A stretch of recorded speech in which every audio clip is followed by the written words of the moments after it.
Hello, everyone, and welcome to Blogging Theology. Today, I'm delighted to talk to Dr. Aaron Rotzinger. You're most welcome, sir. Thanks so much for having me. I'm really looking forward to this conversation. Me too. For those who don't know, Aaron is a social and intellectual historian of the modern Middle East and Islam. He received a BA from the University of Pennsylvania, his MPhil from St. Antony College, University of Oxford, and his PhD from Princeton's Department of Near Eastern Studies. He's currently an assistant professor of Middle East history at the University of Wisconsin-Madison.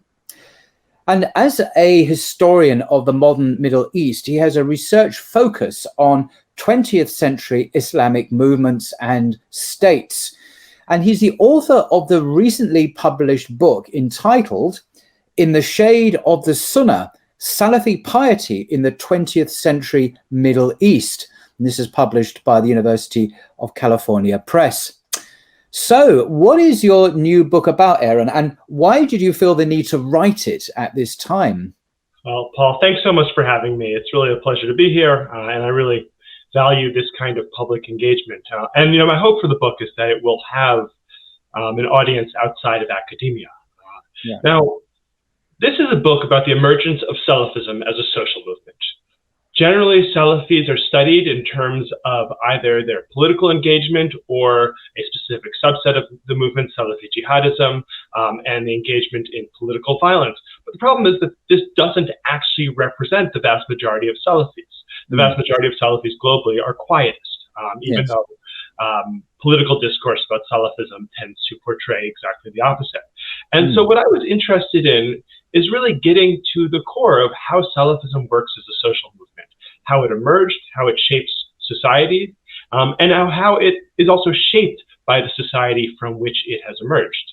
And to do so, I decided to focus on what might seem at first to be a somewhat unorthodox approach, namely Salafi social practice, the daily practices by which Salafis distinguish themselves not simply from other Muslims, but not simply from non-Muslims, but also from other Muslims. These internal distinctions among Muslims being really important here. And so to do so, I trace in the book the origin of 4 social practices that become distinctly Salafi.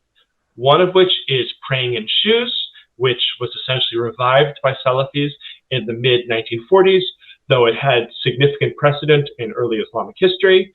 A second is a fist-length beard combined with a trim mustache. A third is observance of the prohibition against letting one's robes hang down, namely isbal.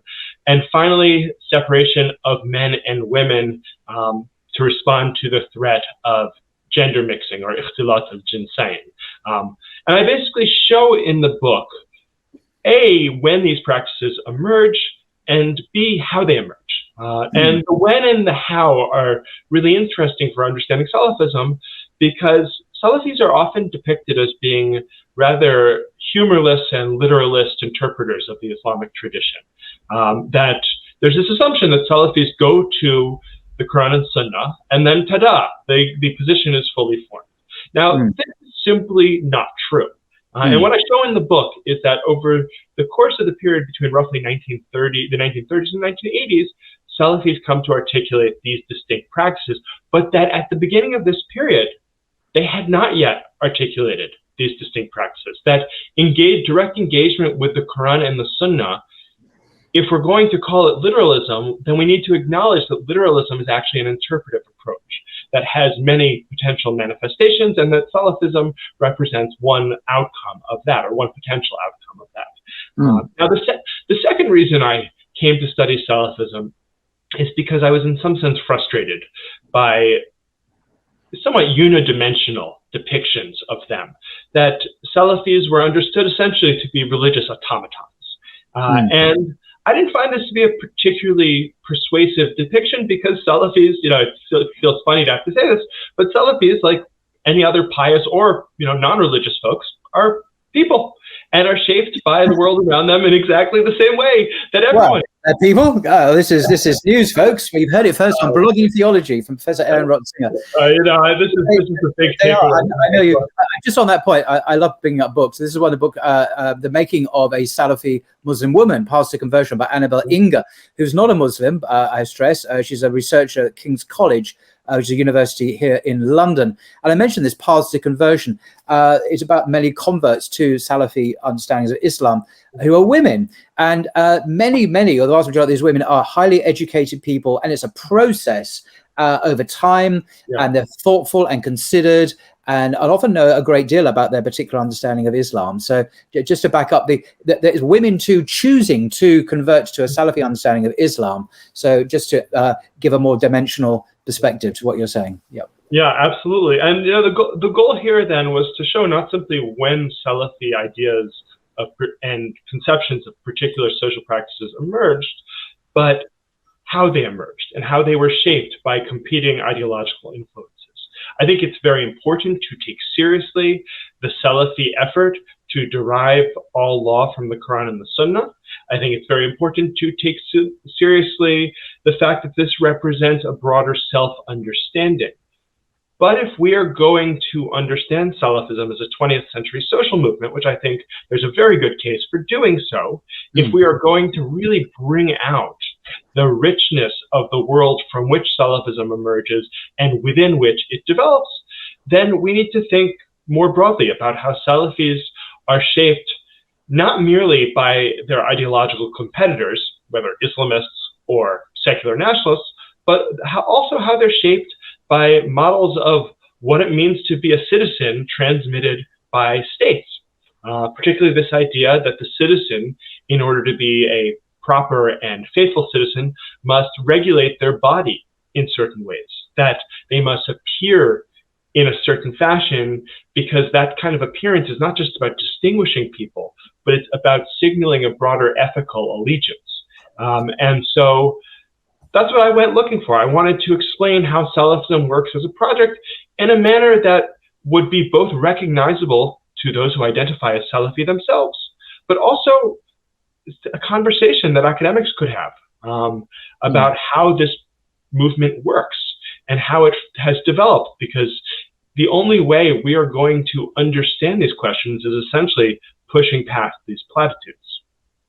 I think, yeah, absolutely. It sounds a very worthwhile project. Just to give a very brief paragraph from an article by Abu Khadija. He's a leading Salafi writer and teacher in the UK. And he's written an article which one can read online called "What is a Salafi?" And it has many, many paragraphs to it. But I was going to read a few brief sentences from the very start. And he says, and this is a self-definition of a leading Salafi in the UK, to be a Salafi, he writes, means adhering to the creed, methodology, and the way of life of the Salaf, the pious predecessors. These are like the disciples of Jesus, if you like, in the Christian, although they're not quite. The earliest of the Salaf was the generation of the Prophet and his companions.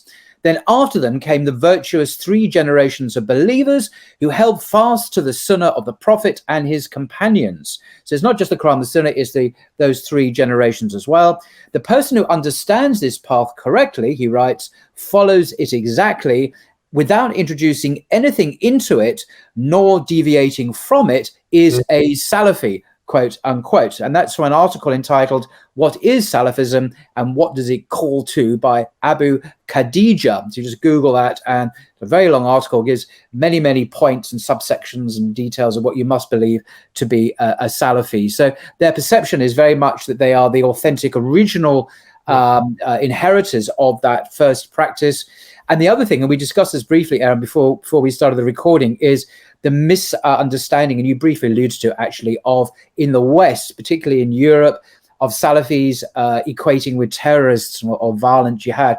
This is false, because the overwhelming majority in Britain, in Germany, and everywhere, and in Egypt, your special area, are quietists politically. In other words, they're not even involved in politics, let alone violent overthrows. And they usually have a very austere doctrine of obedience to the state, to the governing authorities, to the Islamic rulers, even when they behave unjustly. It's only in very particular exceptions can the removal of Islamic ruler be even thought about, let alone routinely considered. So the reality is quite different from the Western perception very often. Yeah, and I actually think one of there's recently Thomas Hegghammer's wonderful book about Abdullah Azzam came out. And for my purposes, one of the juiciest anecdotes was essentially a description of the jihadi movement in 1980s Afghanistan, of which Salafis were a distinct minority. And the basic gist of the story that Hegghammer was telling vis-a-vis Salafis was that essentially these theological and legal disagreements that Salafis had with non-Salafis, based on both Neo-Hanbali theology and a particular approach to emphasizing the first three generations of the Muslim community, actually got them in some social hot water in 1980s Afghanistan, because they were a minority within that broader majority. Now, since then, the Salafi jihadi approach has taken over the jihadi movement more broadly, but that wasn't all the case. And as you rightly note, the vast majority of Salafis are quietist. And so in some sense, it's a very strange reversal that the minority of Salafis who are Salafi jihadis end up being represented as the majority of the group. I do want to come back to that self-definition by Abu Khadija. Please do. Because I think it's actually really brings out something fundamental about how Salafis see their project.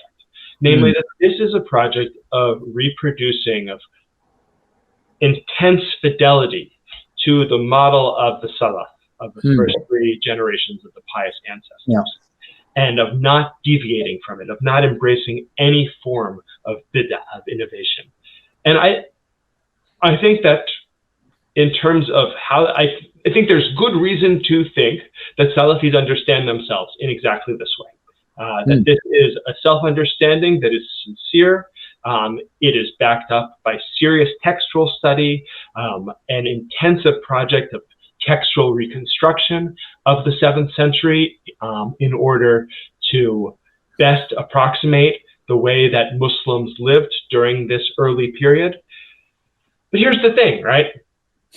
Salafis are no more capable than any other human being of avoiding the intellectual dynamics of their time, of stepping outside of history.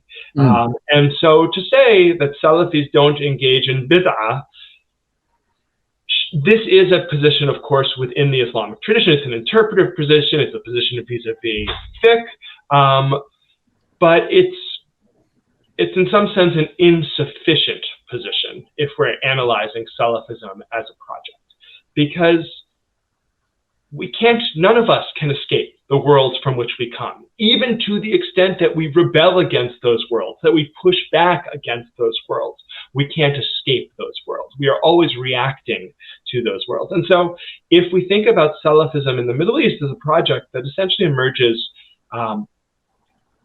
in the shadow of both colonial modernity and the overwhelming power of first colonial states, before that the Ottoman Egyptian state in the Egyptian context, and then post-colonial secular nationalist states, they are reacting to this. They are shaped by this, like, to take the example of Egypt, like other Egyptians, they attend Egyptian public schools.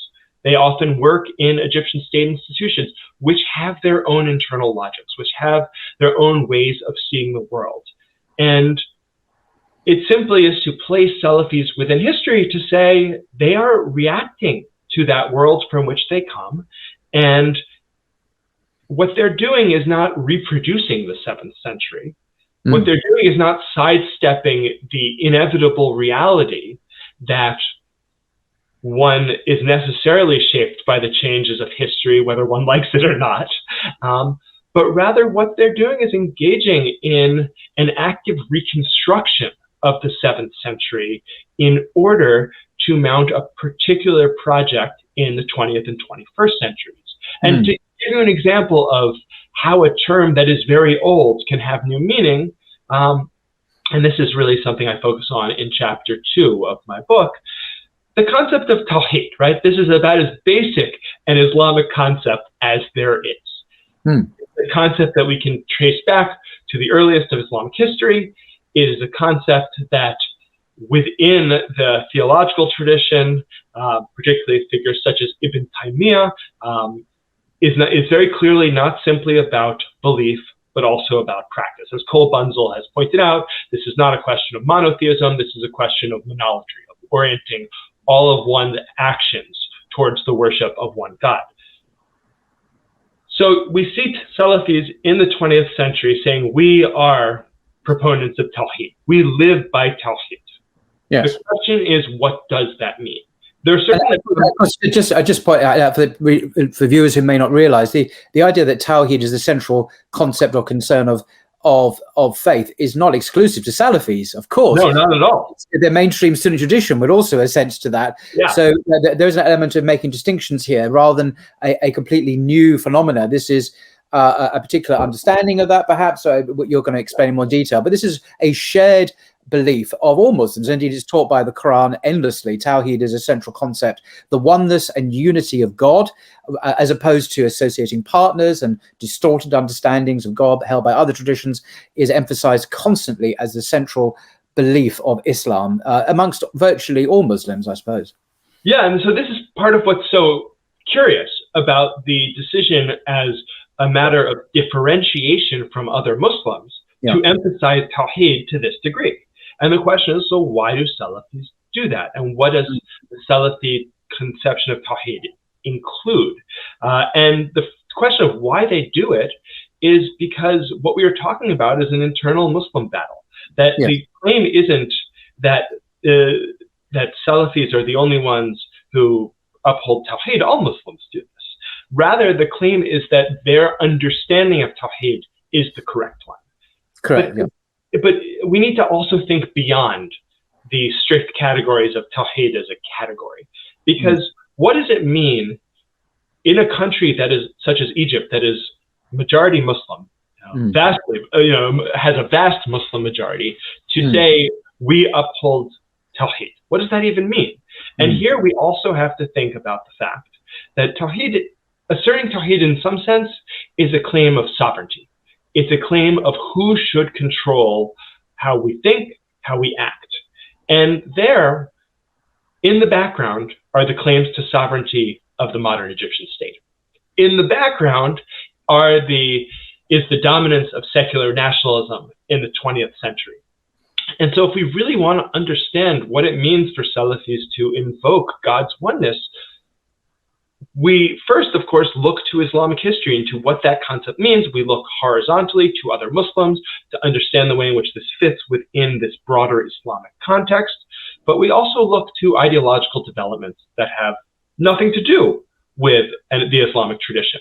And part of what was so interesting to me in this book is when I went looking for how Salafis in 20th century Egypt came to articulate a particular understanding of Tawhid that was premised on not just belief but action, it's that they relied on a category that superficially has real basis in the Islamic scholarly tradition, but they were using a different concept. Namely, they're using the concept of ada, or custom, and the customs of the Prophet, and the observance of the customs of the Prophet as one of the key aspects of Tawhid.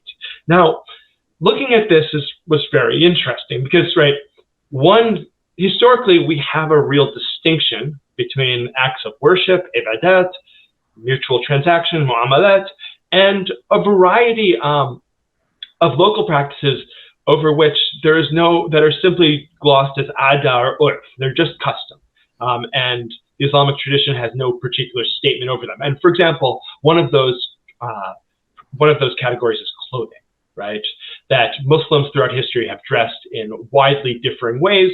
That broadly speaking, there is a concern with imitation of non-Muslims, but that there's an incredible diversity, not just historically, but also today, of how Muslims dress.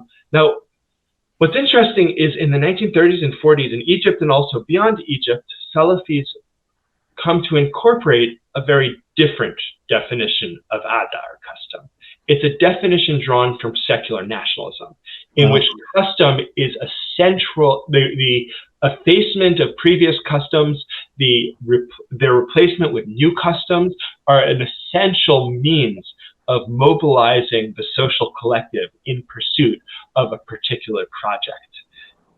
And thus custom becomes part of the Salafi conception of God's oneness. Now, if we're just thinking about the Islamic legal tradition, this makes very little sense. And if we're even thinking about the Hadith corpus, this makes very little sense. But if we situate Salafism within the context of 20th century ideological contestation, particularly with secular nationalism, then the connections become clear. Can you give examples just to make it clearer what we're talking about specifically? Do you mention clothing, perhaps? So if we're talking about, well, let me take a step back. For Salafis, to be a Salafi is to be seen as a Salafi. That there's a real concern with appearance. Now, one might think of concern with appearance as superficial. I think that's missing. That's missing something crucial. There's this classic distinction between shells and cores, and I think that is missing the point here. One might also say, oh, well, the reason Salafis care about beards is because secular nationalists care about beards. And Islamists care about beards, and they all have their own interpretations of what proper facial hair looks like. Interestingly, in the case of the Muslim Brotherhood and Egypt's leading Salafi organization, Ansar as-Sunnah al-Muhammadiyah, the Hadith report that each cite in support of their respective interpretations of beards is actually the same Hadith report. It's about Ibn Omar trimming his beard to the minimum of the qabda, of the fist, prior to going on Umrah. But the crucial point is, so why are they fighting over facial hair? Why are they competing over facial hair? Why do people care about facial hair? And it's certainly the case that if we look at Islamic history, facial hair is a key site for masculinity generally and religious masculinity in particular. And it's also sort of imitating, of course, there's a great passion to imitate the Prophet, his life, his appearance, even down to, the minute details of behavior and hygiene and so on, appearance, beard. There is this desire to emulate the most, the most extraordinary man who ever lived. And indeed, the God says so in the Quran that we should look at him as a perfect example. So there's an understandable motivation to do that if one is very committed to Islam, to imitate the Prophet. Indeed, that's the point of the religion to some extent. Yeah. And so there is this goal of imitating the Prophet. But essentially, all of these legal debates over how long a beard should be are more or less theoretical debates. We don't find scholars in the pre-modern period engaged in furious argumentation of whether the beard is a minimum of a fist or not. There's this wonderful debate in the mid-1990s between Abdulaziz bin Baz and Muhammad Nasr ad-Din al-Albani, two heavyweights of the Salafism movement, on exactly this topic. And the question is, so why is everyone so concerned with beards? The argument isn't that beards are novel, but what is it about the 20th century that leads Salafis, and for that matter, non-Salafis, to argue over beards? And the answer is, and this comes back to your point about this commitment to emulating the Prophet Muhammad,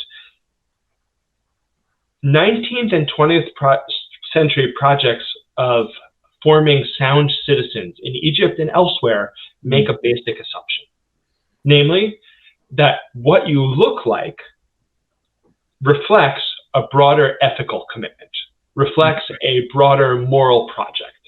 And so there, in that context, it's not that a beard acquires significance at all, but rather it takes on a new significance. It takes on an expanded significance of representing one's commitment to emulating the Prophet Muhammad.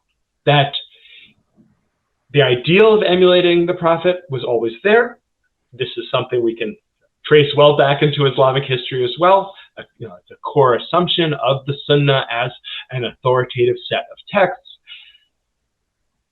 But the question is, why does it become then a site of contestation? And interestingly enough, right, it becomes a site of contestation not merely between Islamic movements and their secular counterparts, but among Islamic movements, or even a site of contestation within Salafism. And the only way, to my mind, to really understand why it becomes such a heated site of contestation is this 19th, 20th century linkage between ethics and appearance. This assumption that how you look suggests or requires, or it suggests, it underscores a broader ethical commitment to a particular project. That's why it's so important to Salafis how they look. Far from being a superficial matter, it is actually intrinsically tied to what it means to be a pious Muslim, to what it means to orient oneself to a particular religio-ethical project. I'm just wondering, in the context, you mentioned the 19th and 20th century. Of course, these are the centuries of colonialism, when the West, principally in the form of the British and then the French before them, and other countries and other parts of Africa, Italy and Libya and so on, were actively colonizing and imposing their quote-unquote superior civilization on the Muslim world in North Africa and everywhere else, I think, as well.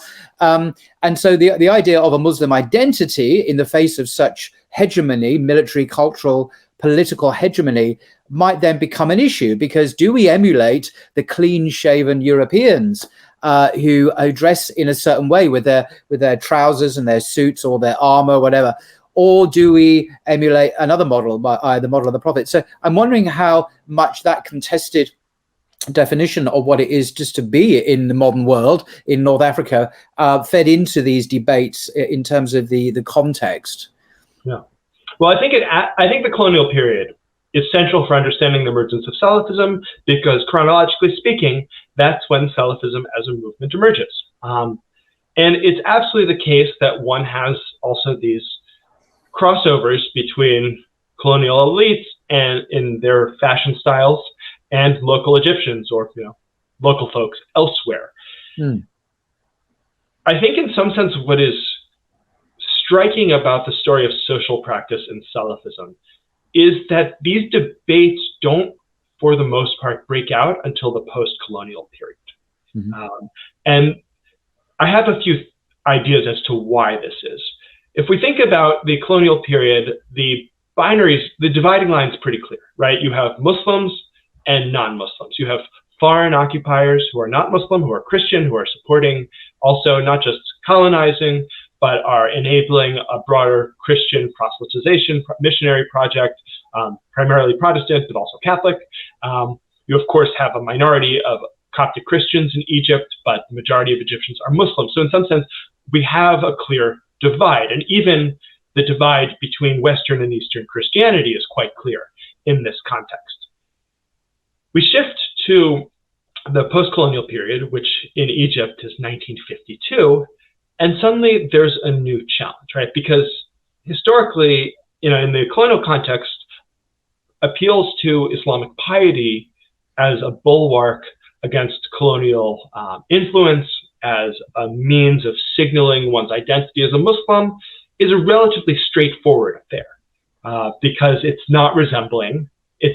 taking on one model, and it's not resembling the foreign occupiers. The challenge in the post-colonial period is that suddenly the vast majority of the folks who are competing to claim a mantle of authenticity, for some religiously based authenticity, for others not, are almost all Muslims. And so therefore, there needs to be a process of self-differentiation among Muslims. And this is the context, right, in which this appeal to Tawheed takes on its particular valence. There needs to be a way for some Islamic movements to distinguish themselves from other Islamic movements. Now, part of what's so fascinating about this move, and then about the sources that are cited from the Hadith corpus that are cited in support of this move, is that the question of social distinction is very much one that was present in 7th century Arabia as well, right? We have many of these citations for bodily practice are premised on distinguishing Muslims from non-Muslims. Yes. Jews, Christians, Zoroastrians, etc. Well, one of the examples you mentioned in your book is the idea of the Salafis emphasizing not wearing one's clothes or one's robes beneath that cover the ankles. Yes. And of course, this is found in many authentic hadith, which forbid wearing one's clothes below the ankles, Bukhari, for example. And it's interesting, in looking, I refresh my memory, looking at some of these hadiths again today, sometimes the reasons are given in Sahih hadith. There's one particular Sahih hadith where the Prophet says, obviously not to do this practice, because it is a kind of showing off. Yes. And so it's not just let us look different from the others, the non-believers, but also it symbolizes a spiritually negative practice, i.e. hubris or showing off or pride. And so there's a sense that these clothes signify a negative spiritual practice or disposition of the heart. And that's why it was prohibited for Muslims. And Salafis having this need to go back to the original practice, and not just Salafis, by the way. There's Deobandis. That many of these Salafi tropes that you mentioned in your book are actually not exclusive to Salafis. I was speaking to a Hanafi scholar here in the UK earlier, and he mentioned the Deobandis. Now, these are missionary movements, particularly the Tablighi Jamaat. These are not Salafis, of course. These are Hanafi, the Hanafi people, but they also had these same emphasis on dressing a certain way, with the beard in a certain way. So it seems to be not just an exclusive Salafi practice, but is found in at least one other huge, in fact, is arguably the largest missionary Islamic movement in the world, that they also had this concern, it would seem. Yeah. And part of what's interesting is actually one of the things one finds is a translation of Deobandi texts from Urdu into Arabic in Saudi Arabia in the 70s and 80s, particularly in the debate over the beard. What I would say is, in some sense, it is certainly, Isbel is a really interesting case because one does have this other value to it of not communicating arrogance. But here again, this is what's so striking about Salafism is, and this underscores this concern with visibility, this profound concern with visibility, is that in the madhab tradition, there is an acceptance of this as a principle, this concern that Isbel signifies something that is really improper and un-Muslim, and so therefore one should observe the prohibition, but also an acknowledgement that that long robes don't have to necessarily communicate arrogance. Right. That there are scenarios in which long robes are just long robes. That it's nothing more than a piece of cloth.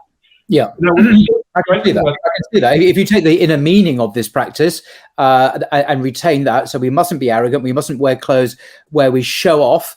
And if the cultural reference is no longer there, as it was in the 7th century, I could see how one could argue that.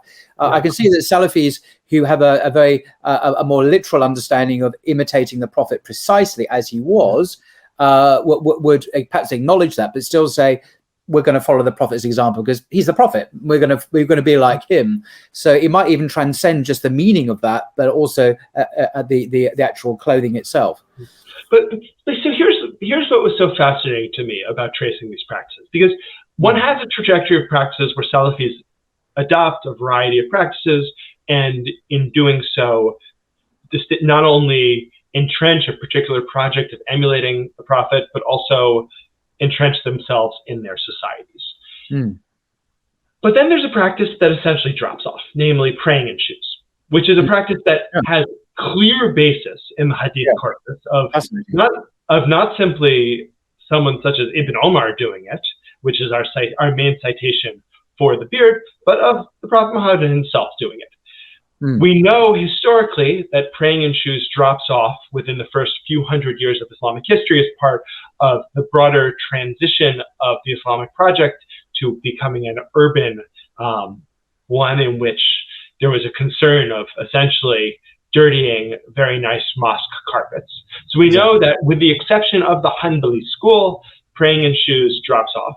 And then Ansar Sunnah in the 40s and 50s revive it. And for about 15 years, they argue that this is a really central project, that this is crucial to emulating Muhammad and so forth.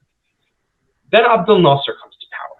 And having spent the time to read every single page of every single issue of Ansar Sunnah's publications from really 1930 to 1936 to 1995, Gosh.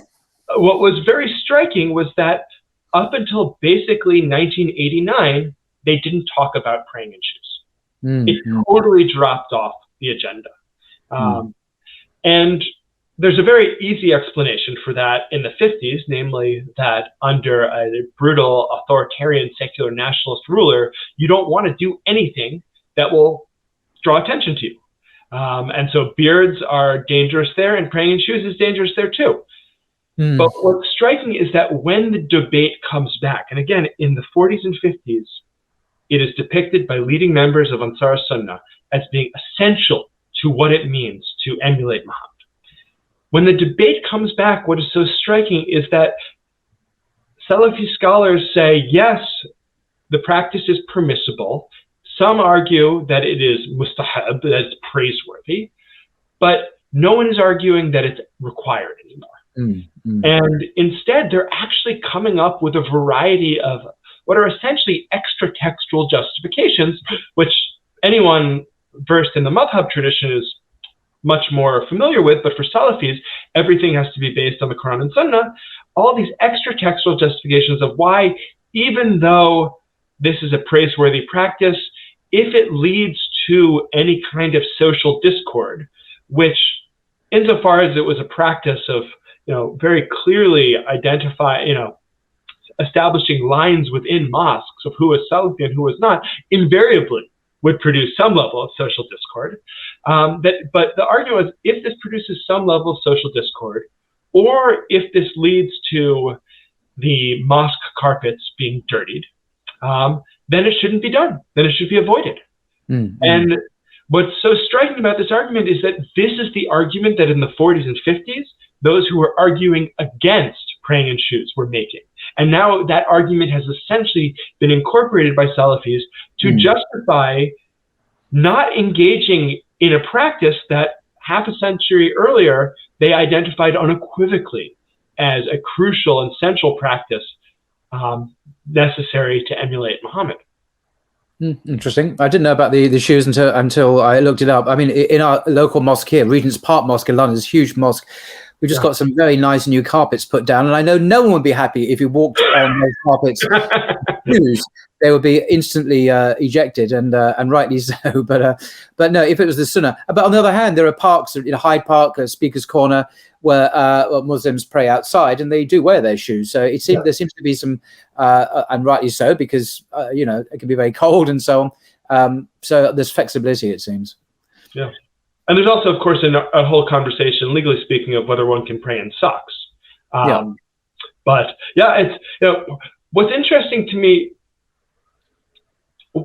What's interesting to me is when Salafis are inconsistent, and that's not because, as a scholar, I find it particularly interesting to catch people in inconsistencies, because that's A, not the point of what I'm doing, and B, that's missing the point of why inconsistency is interesting. It's precisely the tensions or inconsistencies in any ideological project, religious or non-religious, any world-making project. It's those inconsistencies that really help us understand the internal tensions, help us understand the historical developments, help us really cast light on the ways in which these projects are negotiated in very intricate and intimate intimate relation to social life. That there's a discourse that every project has, secular nationalist, Islamist, Salafi, of representing a pure ideal, and of then telling history in a way that reproduces that pure ideal. And this is something we see done across the board. But if we want to understand how these movements work, how they are the projects of human beings living in the here and now, then we've got to focus on the tensions. And that's what's so fun to me and so intellectually productive to me about looking at how practices wax and wane. because it really gets us into this question of how is this a human endeavor? Mm-hmm.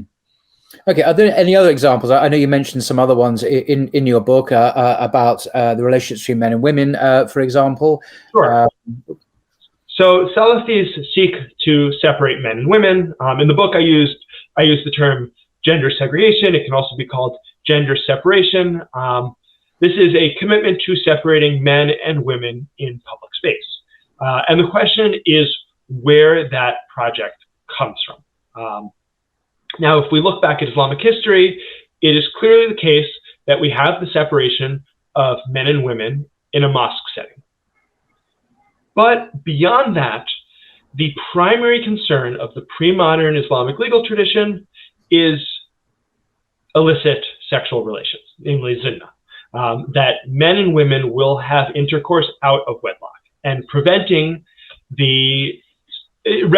the spaces that might lead to that occurring. There is not a broader concern with regulating public space in a manner that separates men and women. So the question then becomes where that project comes from. And indeed, when I was writing my first book about the rise of the Islamic revival in 1970s Egypt, and I came across the term gender mixing, ikhtilat al-jinsayn, and I saw Salafis arguing strongly against it, I thought to myself, where does that come from? Maybe Salafis have been doing this for a long time. And I then trace back to the 20s and 30s and find nothing of the sort. And indeed find that up until really through the 1960s, the primary argument that Salafis were making about female modesty was an individual-centered concept. That the idea that women should dress themselves modestly, that they should act modestly. For that matter, also that men should act modestly. And this is most notably present in two key texts from this period. One of them by Muhammad Nasr ad-Din al-Albani, and the other by Ni'mat Sidki, a leading female Egyptian Salafi, who was very high up in Ansar as-Sunnah al-Ahmadiyya. And what was so interesting here is that Sidki wrote a book that was actually originally serialized in Ansar as-Sunnah's magazine. It was called At-Tabarruj, or flaunting. It refers to the Quranic prohibition against flaunting. And then it was published as a book, as a pamphlet in the early 70s. So we have this whole discourse of Tabarruj, which al-Albani subscribes to, which Sidki subscribes to, which is about individual female conduct. Over the course of the 1970s, Salafis, not merely in Egypt, but also in areas as varied as Yemen, Kuwait, Saudi Arabia, come to subscribe to an understanding of Tabarruj that identifies it with a prohibition against gender mixing. So what does Tabarruj mean again? So if you just repeat it. The idea of women flaunting. Flaunting. Okay. And it's not men. So it's just exclusively connected to women flaunting, you're saying, rather than men. Correct. Okay. Correct.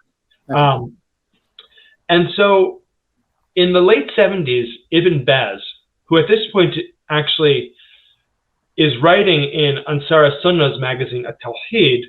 So can I promised the last time I did, just in case the viewers don't know, Ibn Baz was a Saudi Arabian Islamic scholar. He was also the Grand Mufti of Saudi Arabia until his death in 1999. So this is not just some random scholar. Yeah. He's the top guy in Saudi Arabia and the leader of the Salafi understanding, if you like, for some years, from 1993 till 1999. Just so I get that on record.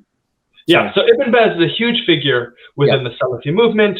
If we're talking about the big three of 20th century Salafism, we're talking about Ibn Baz, Ibn al-Uthaymin, also a Saudi scholar, and Muhammad Nasr ad-Din al-Albani, originally Albanian, who kind of emigrated, a perpetual emigre from Damascus to Jordan to Saudi Arabia, back from Saudi Arabia, and so forth. So Ibn Baz, in the pages of Ansar as-Sunnah's journal, takes the position that gender mixing is forbidden by Islam. But what's so interesting is how he takes that position, which reveals something about Salafism intellectual knowledge. Because there are, of course, plenty of precedents from the previous 2 decades in Saudi Arabia of how to argue against gender mixing. And we see this in the work of Muhammad bin Ibrahim, really the doyen of the Saudi religious establishment, even more powerful than Ibn Baz in his day, who dies in 1969.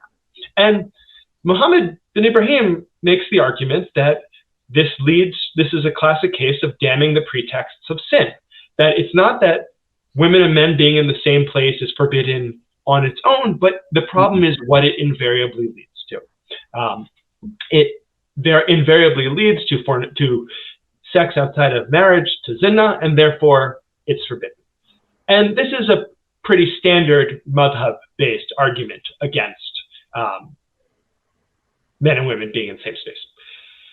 But Ibn Baz, as a Salafi, can't make this argument, or it's harder for him to make this argument, because the Salafi interpretive approach argues that everything is coming from the Quran and the Sunnah. So therefore, one needs proof texts from the Quran and the Sunnah.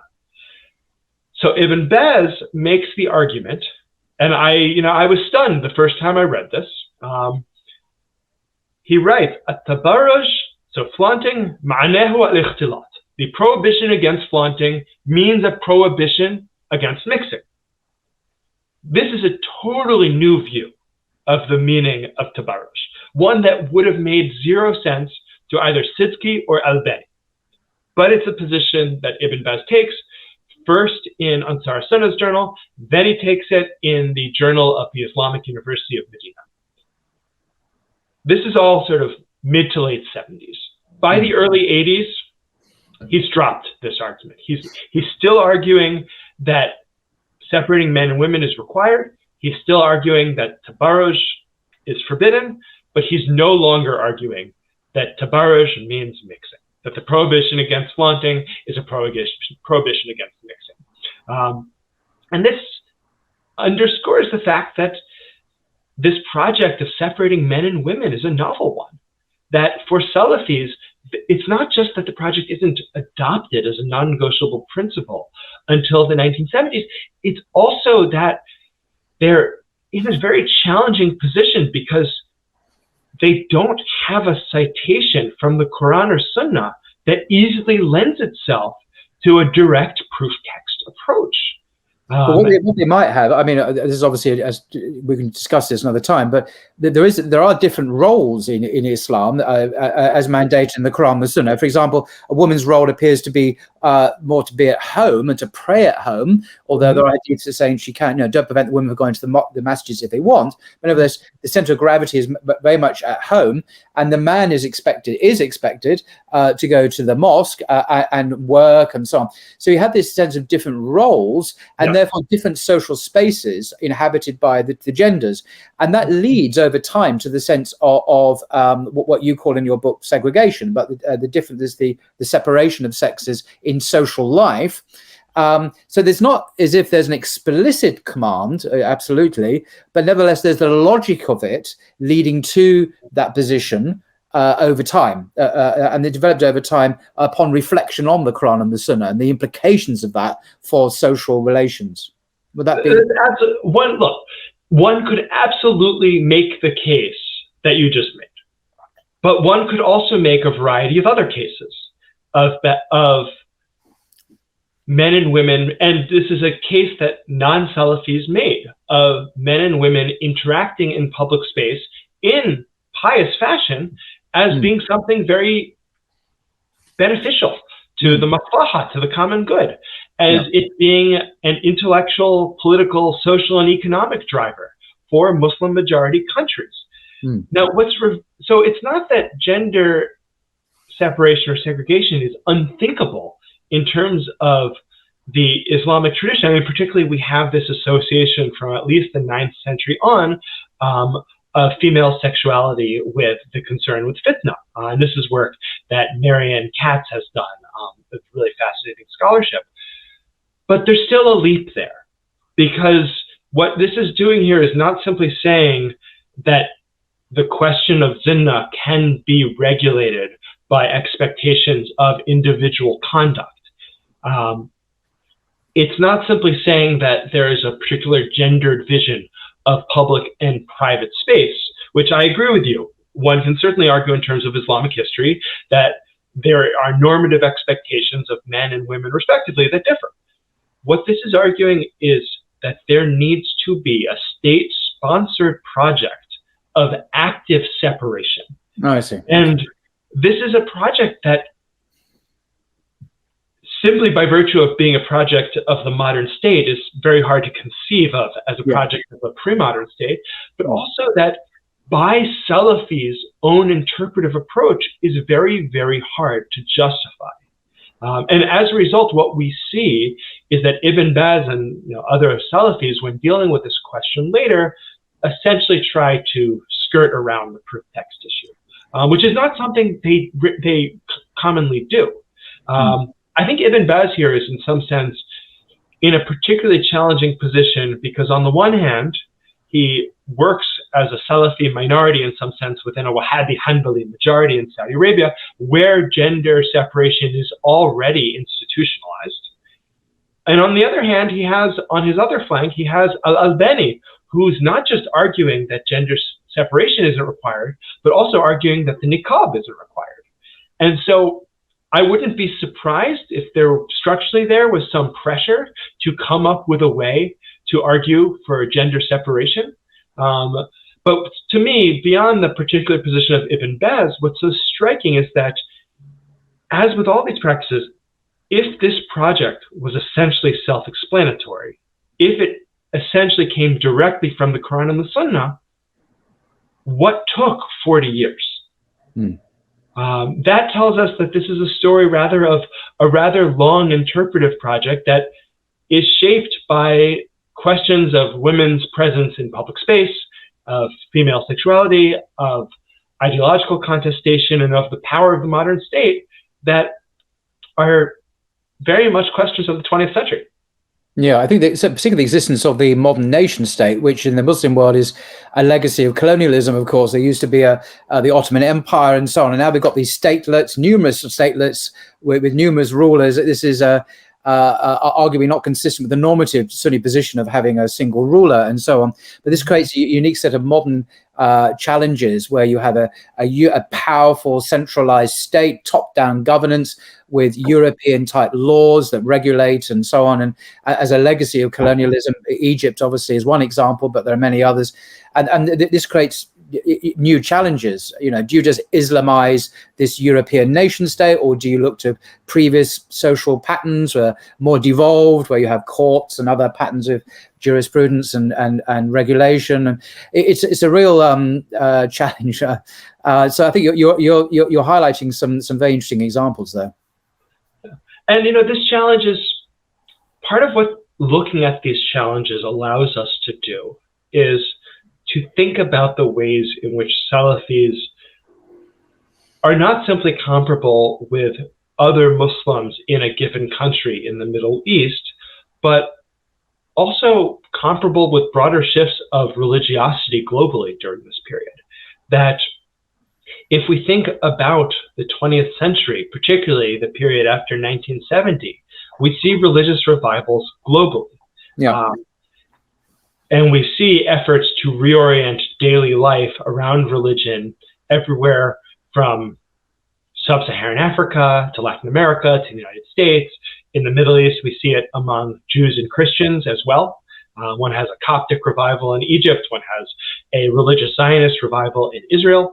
And so then we can essentially start to ask this question of, yes, there is something distinct about the Salafi project. Absolutely. There is an active reconstruction of early Islamic history. There are a set of internal Egyptian, internal Muslim questions that the Salafi project seeks to tackle. But what are the broader environmental conditions that are shaping these similarities globally? And this is one of the things that global history helps us do, to think about two sets of questions.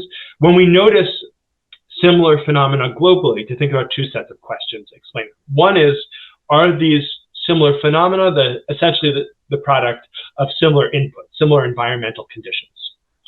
And B, are they the product of linkages, that there's a growing awareness or growing interaction among different groups, which leads them to dress, for example, dress in similar ways? And one of the explanations by the global historian Christopher Bailey for why we see increasingly similar forms of national dress over the course of the long 19th and then into the early 20th century is precisely this, these interactions where nations are distinguishing themselves from other nations, so everyone has to have a national dress, and so there is some indigenous part of that national heritage that is then utilized in the service of constituting a national dress. And so this is really interesting here to think about Salafism, and to my mind, the best parallel is in some sense may in the political climate of today seem the most unlikely. The best parallel is actually ultra-Orthodox Judaism. Interesting. Yeah, that's interesting. Yes, I've thought of that myself. Having bumped into some so-called ultra-Orthodox, not that they call themselves that, Jews, there was a certain whiff of Salafi about them, if I can put it that way. Well, and there's this wonderful article from the early 90s in the Jewish Studies journal, Tradition, written by a scholar at essentially the flagship of modern Orthodox Judaism, the academic flagship of modern Orthodox Judaism in the United States, by the name of Chaim Soloveitchik, whose father, Joseph Soloveitchik, was a major modern Orthodox figure in the 20th century United States. And what's so interesting about what the younger Soloveitchik writes is he essentially traces this process by which the pious religious practices of earlier generation of Orthodox and ultra-Orthodox Jews in the United States, the expectations of piety changed. They became much more precise, much more exacting.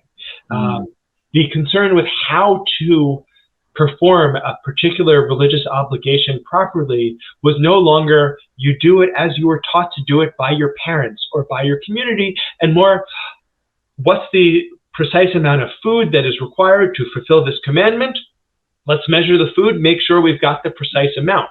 A level of profound precision that is simply not reflective of historical practice among even Jews even half the century earlier, but B, it really underscores both the spread of print and the normative power of modern science in this context. And I think we see, when we think of these two cases side by side, the similarity between the two in terms of this focus on text and precision, the spread of print in this context, the broader cultural shift in which pious individuals of a certain time look back at their parents' and grandparents' generation and say, looking back at how they observed religion, they were lax.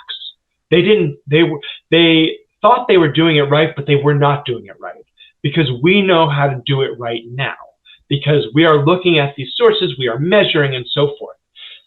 That's a really fascinating transformation. And it's not a transformation. I think Salafis are often described as particularly focused on precision in ritual practice. And I think there's two problems with this as a description. One is that they're not the only Muslims who are concerned with questions of precision in ritual practice. No, absolutely not.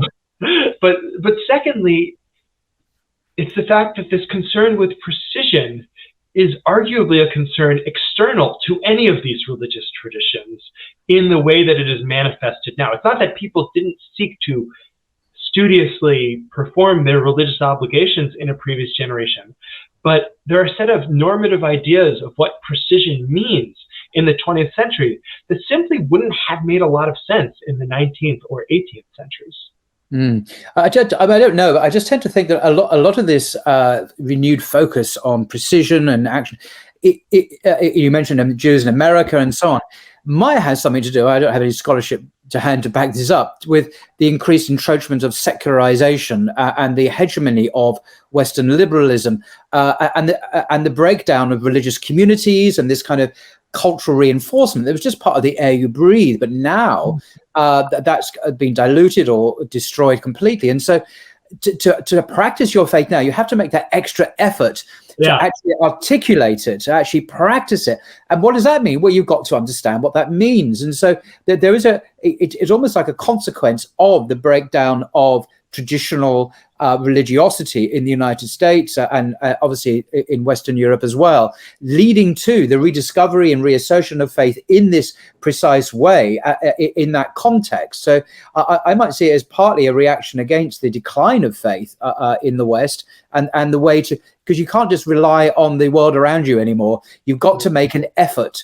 And making an effort means you've got to actually know what you're doing and define it and clarify it and so on, leading to that precision. So in that sense, it's actually a healthy reaction against secularization. It's a attempt of religion to reassert itself in a world which has taken away the supports that we had just 5 minutes ago in historical time.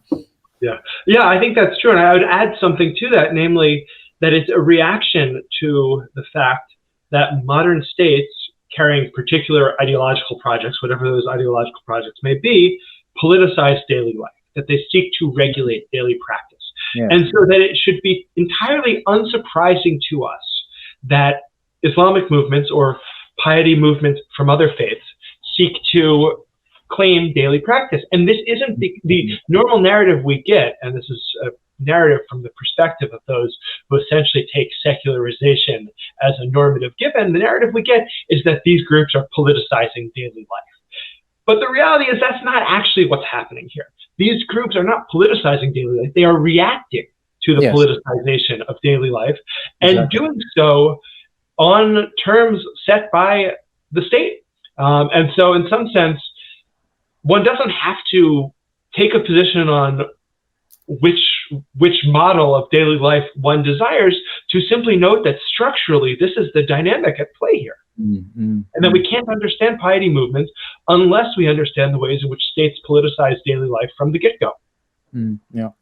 Okay. I mean, just finally, in terms of a takeaway from your book, which is Shade of the Sunnah, Salafi Piety in the 20th century Middle East.